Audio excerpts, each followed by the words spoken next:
Good morning students. आज हम पढ़ेंगे जगदीश चंद्र बसु। जगदीश चंद्र बसु कौन थे? ये हमारे देश के बहुत बड़े वैज्ञानिक थे। तो पहले इनका बचपन कैसा था? ये जन्म हुआ था इनका 1858 में और इनके पिता का नाम था श्री भगवान चंद्र बसु, जो कि एक न्यायाधीश थे। न्यायाधीश यानी कि जज, जिसको आप जज जानते हो, वो न्यायाधीश थे। जो जगदीश चंद्र बसु थे वो बचपन से ही बहुत तेज बुद्धि के बालक थे। धीरे धीरे जब वो बड़े हो रहे थे तो अपने पिता के साथ एक बार बाहर खेल रहे थे और उसी समय कोई एक व्यक्ति उनके पिता से मिलने आता है और कहता है कि मैं अभी जेल से छूटा हूँ और इतनी मैंने सजा मुझे मिली थी, मैं सजा काट के जेल से आया हूँ, मुझे कुछ काम दे दीजिए। तो उनके पिता ने कहा कि नहीं, मेरे पास कोई काम नहीं है।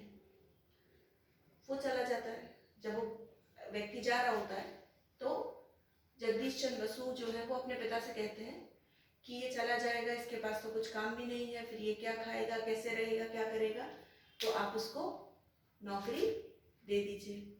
तो जगदीश चंद्र बसु के कहने पर उनके पिता उस डाकू को नौकर रख लेते हैं और उसको ये हिदायत भी देते हैं साथ में कि तुम्हारा मेरे बेटे के ऊपर किसी भी गलत आदत को आने नहीं देना है।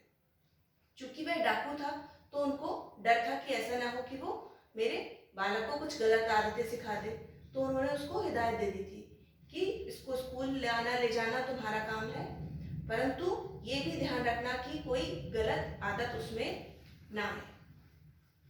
तो पिता ने जगदीश चंद्र के कहने पर डाकू को नौकर तो रख लिया। अब जगदीश चंद्र जो थे वो उसी के साथ रोज स्कूल जाते और आते। रास्ते में एक जंगल पड़ता था छोटा सा, जिसको वो पार करते हुए जाते थे। तो बहुत सारे सवाल पूछते रहते थे डाकू से पेड़ पौधों के संबंध में, और वो डाकू अपनी समझ से उनको उनके हर सवाल का जवाब भी देता था। ऐसे ही दिन बीतने लगे। एक दिन शाम के समय जगदीश चंद्र गेंद खेल रहे थे और खेलते खेलते उनकी जो गेंद थी वो क्यारी में गिर गई और वो क्यारी में से अपनी गेंद ढूंढने लगे। तभी वो नौकर आता है और कहता है कि इस समय इनको छूना उचित नहीं है, ये सो रहे होंगे। तो ये सुनकर थोड़ा सा उनको एक शौक लगता है, इसको एक थोड़ा सा उनको हुआ कि क्या पेड़ पौधे भी सोते और जागते हैं? तो डाकू ने बताया कि हाँ, पेड़ पौधे भी हमारी तरह सोते और जागते हैं। ये चीज उनको बहुत ज्यादा प्रभावित करती है और वो आगे इसी विषय पर अपनी पढ़ाई करते हैं और एक वैज्ञानिक प्रयोग के द्वारा यह सिद्ध भी करते हैं कि पेड़ पौधे भी हमारी तरह सुख दुख का अनुभव करते हैं। यह उन्होंने एक वैज्ञानिक प्रयोग से इस बात को सिद्ध किया, जो उन्होंने कभी बचपन में डाकू ने उनसे कही थी। इस चीज को पर उन्होंने एक वैज्ञानिक प्रयोग किया और उसको सिद्ध भी किया।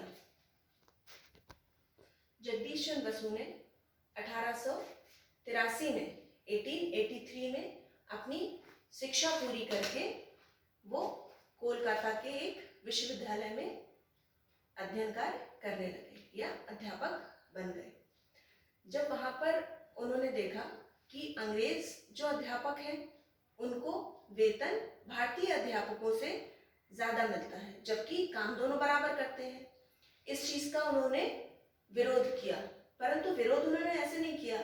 उन्होंने अपना अध्ययन कार्य जारी रखा, परंतु 3 वर्ष तक उन्होंने उसकी तनख्वाह नहीं ली। अपनी सैलरी या पगार उन्होंने 3 वर्ष तक नहीं ली। क्यों? क्योंकि वो इस चीज का विरोध कर रहे थे कि भारतीय अध्यापक भी उतनी ही मेहनत करते हैं, फिर उनको विदेशी या अंग्रेज अध्यापकों से वेतन कम क्यों दिया जाता है। और अंत में अधिकारियों को उनकी बात माननी पड़ी और भारतीय और विदेशी या अंग्रेज और भारतीयों का वेतन समान करना पड़ा। तो जगदीश चंद्र बसु हमारे देश के महान वैज्ञानिक रहे और बेतार के तार का पहला प्रयोग उन्होंने ही किया था। लेकिन रेडियो का आविष्कार, जो कि बेतार के तार के माध्यम से ही हुआ था, उसका आविष्कार मार्कोनी ने किया है, परंतु इस आविष्कार में उनका बेतार के तार का जो प्रयोग उन्होंने किया उसका बहुत बड़ा योगदान है। तो ऐसे थे हमारे महान वैज्ञानिक जगदीश चंद्र बसु। Thank you.